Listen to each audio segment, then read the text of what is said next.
Welcome into Duval Daily, presented by GenJag.com. I'm Jordan DeLugo. Thanks so much for tuning in here, Wednesday, February 26th. Would like to remind you, we are getting together for Club Jaguar this evening over on UCF Jaguars channel. It'll be me, Dalton, Jason from Jaguars United, chopping it up, talking Jaguars football. Going to be a great show, 8:30 p.m. live on UCF Jaguars channel. So, this one's going to be unscripted, no notes on this. But your Jacksonville Jaguars, they're at the NFL Combine if you didn't know. And on-field work, finally we get on-field work tomorrow, right? We're going to get to see, what is it, the defensive linemen and linebackers.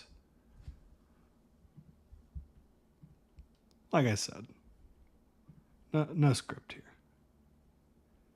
Yeah, defensive linemen and linebackers. And hey, I think defensive line is going to be the most exciting group to watch. I think linebackers are going to be exciting to watch. And speaking of defensive linemen / linebackers, Abdul Carter, not going to be participating. Doesn't need to be participating. But the Jacksonville Jaguars, yes, they are meeting with Abdul Carter. John Shipley was able to ask Abdul Carter in his media availability earlier today. Shout out to John Shipley. And yes, Abdul Carter will be meeting with your Jacksonville Jaguars. That should come as a surprise to absolutely no one. The Jaguars should be meeting with everyone that they believe could be in their draft range, even if it seems a little unlikely that Abdul Carter falls to 5 overall. Yes, the Jaguars should absolutely be doing every bit of homework that they possibly can on Abdul Carter. And now, if Abdul Carter does fall to 5 overall, what do you do? I don't know. I don't know. That would be incredible. That would be a hell of a predicament to be in because Abdul Carter plays edge. You have Josh Hines-Allen and Trayvon Walker. Josh Hines-Allen is a franchise-level player. He's being paid like it. Trayvon Walker is a very good player. He's up for a contract extension this year. The Jaguars could certainly just pick up his 5th-year option and wait until 2020, after the 2025 season, to really kind of make a decision there on what they're going to do. You love having pass rush in waves. Adding Abdul Carter would give the Jaguars that in spades. Absolutely it would. Carter, a la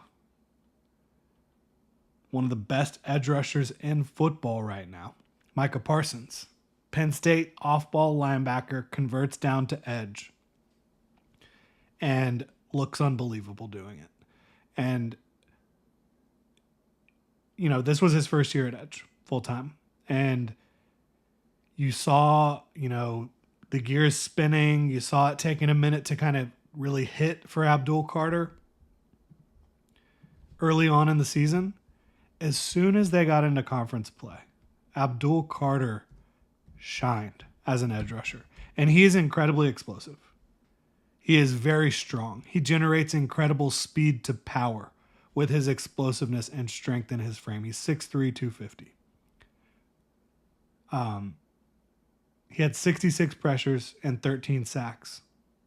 PFF sacks. PFF counts a half sack as a full sack, which I agree with. I don't agree with everything PFF does, but I do agree with that. If you're part of taking down the quarterback, that's a sack. Okay? His pass rush win rate in true pass rush sets, like when quarterbacks are actually dropping back and throwing the ball, I'm not talking about like RPOs or screen, like true pass rush sets, off the charts. Really, really special football player. And he was a good off-ball linebacker. He's a great edge player. They just don't make him like Abdul Carter. The physicality, the violence, and then also the bend, the flexibility. He can beat you with speed and bend on the outside arc. He can get back inside of you. He can rush through you. And you saw the hand moves, the counters developing as the year went on, right? You saw them play a couple games early on, 3 games early on, first 3 games of the year. He had combined 5 pressures. Get into conference play against Illinois, 8 pressures, 2 sacks. 4 pressures against UCLA, 4 pressures and a sack against USC. Only 1 pressure against Wisconsin. Guess what? They were trying to run the ball quite a bit. Ohio State, 6 pressures, 2 sacks. Washington, 6 pressures, 2 sacks. 3 pressures against Purdue, 3 pressures against Minnesota, 7 pressures against Maryland, 3 sacks. 5 pressures and a sack against SMU. 4 pressures against Oregon. 2 against Boise State, who again did not play much in that game. 18 snaps. And then his final collegiate game, 8 pressures and a sack. And he'll make plays, against the run as well. Very strong run defender. I think potential to be an elite football player at the NFL level. At the 3rd highest paid position in football, edge. Now, again, Jaguars have bigger needs than edge 3. I think edge 3 is a need, but do you want your edge 3 to be a top 5 pick from a team building standpoint? Or do you want him to be a low cost veteran or maybe a 2nd, 3rd, 4th round pick, right? There's these things you have to factor. Then you also have to factor, hey, look, if I'm a new regime, I'm coming in. Yeah, we've got Josh Hines-Allen. Yeah, we've got Trayvon Walker. Do I believe both of them are going to be on the roster long term? Do I believe I want to sign Trayvon Walker to a new extension? These are questions the Jaguars have to ask themselves. And I'm not saying they shouldn't want to sign Trayvon. I think they should. Now, I don't think he's a top of the market player. I don't think he's a Josh Hines-Allen level player. I just don't. I know people will point to the sacks. Dude, if you watch play in and play out and you actually pay attention to what's happening, Josh Hines-Allen is one of the most impactful defenders on the defensive end position in the NFL. Bar none. Bottom line. Great run defender. Great pass rusher. Great effort player. Josh Hines-Allen's a stud. And, contractually, they're not moving on from him anytime soon. I mean, you pull up Josh Hines-Allen's contract.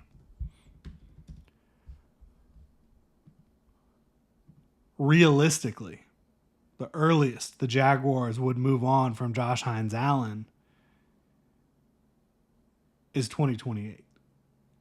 I mean, in 2027, so 2025, 2026, you're not cutting him at all. It's not happening. 2027, you have a dead money of $30.8 million and cap savings of $9.35 million. So yeah, I mean, you could. That's a ridiculous amount of dead money. Now, if you cut him post June 1, you can save a lot. And I hate even talking about this with Josh Hines-Allen because he's like one of the best players to ever put on a Jaguars uniform. I don't say that lightly. I think realistically, the earliest you move on from Josh Hines-Allen is probably 2028. So yeah, he's locked in, and he should be. He absolutely should be. Do you bring in Abdul Carter at 5 overall if he's there? Really tough question to answer. To me, he's the 2nd best player in the draft. He and Travis Hunter are my top 2 prospects by far. I mean, Ashton Genty's at 3, and I wouldn't consider taking Genty over Carter. I think Carter's going to be and I think Genty's going to be great. But I think at the 3rd highest paid position in football, with the skill set and upside and trajectory that he is on right now, I don't know how you pass on him. You just say figure it out, right? You want to have pass rush in waves. It's not like you can't get all 3 on the field together, especially on money downs. Yeah, easily. Kick Trayvon inside. You can have Abdul Carter roaming around. He's really good at rushing from a 2-point stance right above the center. I think that would be a hell of a problem, air quotes, problem for Anthony Campanile to have to figure out how to get those guys on the field together and making big plays together. I wouldn't be mad about it. Now, Having said all that, like I said, I think Abdul Carter is going to come off the board before 5. I think that you look at Travis Hunter, Abdul Carter, I think those are going to be the top 2 prospects to come off the board that are not quarterbacks. And I just don't know how he gets past 4. Because even if you think 2 quarterbacks are coming off the board in the top 4, that's Travis Hunter and Abdul Carter left over. I don't think somebody's taking a player over Travis Hunter or Abdul Carter. That would shock me. Non-quarterback player, right? Like, I don't think Genty's going over either of them. I don't think Mason Graham's going over either of them. Will Johnson, Jalen Walker, who a lot of people have all the way up there. I don't have him that high. Yeah, so I think Abdul Carter is going to be gone, but if he's there at 5, I would take him. And, try to replicate what the Eagles did this year.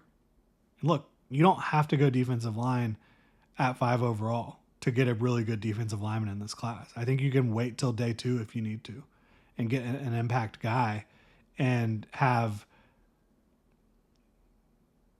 one of the best pass rushes in the NFL. Josh Hines-Allen, Abdul Carter, Trayvon Walker, Eric Armstead, Mason Smith, a day 2 pick on the interior. There's going to be guys that, whether you're looking for somebody who's like after round 2, I don't know that you're getting a 3-down high impact guy, but whether you're looking for someone that can really stuff the run for you on day 2 or someone that can really get after the passer and create disruption in the backfield, you can find that into round 3. I think at 36, you're going to have an opportunity to land a defensive lineman that can be a 3-down guy. Potentially Darius Alexander, Tyleek Williams, Derek Harmon. There's a few other guys, but I don't think beyond that you're getting the consistent, 3-down force. You can get guys that can do one or the other. Maybe you take a swing on someone that could potentially do both, but they're a project. So yeah, that's kind of how I'm viewing it with Abdul Carter. I would take him if he's there at 5. And again, them meeting with Abdul Carter, they should meet with every single player that they have the ability to meet with, right? That's just kind of how it goes. And they should do every bit of background work that they can on Abdul Carter in case he does fall to 5 and they have an opportunity to bring him into the building. I think that that's the direction they should go if he's there at 5 in all likelihood. Let me know what y'all think.